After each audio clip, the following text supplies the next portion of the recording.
Një ngjarje e rëndë ka trunditur sot qytetin e Gostivarit. Një biciklist i moshës 76 vjeçare ka humbur jetën pasi është përplasur për vdekje nga një betoniere.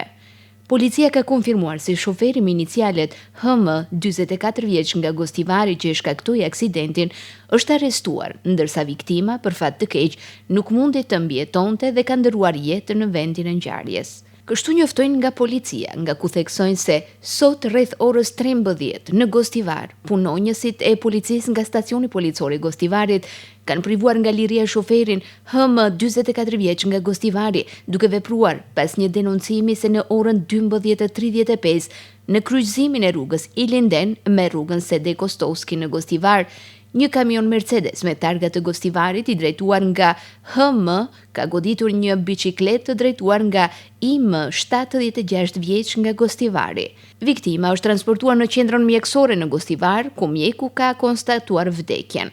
Pas dokumentimit të rastit, në koordinim me prokurorin publik kundër personit me inicialet HM, do të parashtrohet kallëzim përkatës, thuhet në njoftimin e policisë. Kujtojmë se rastet kur këmbësor e biciklisti janë shtypur për vdekje kanë shqetësuar në kontinuitet opinionin. Për këtë arsye, institucionet apelojnë për kujdes të shtuar dhe respekt ndaj rregullave të trafikut në mënyrë që të shmanget çdo formë e pasojave që mund të vinë në shprehje.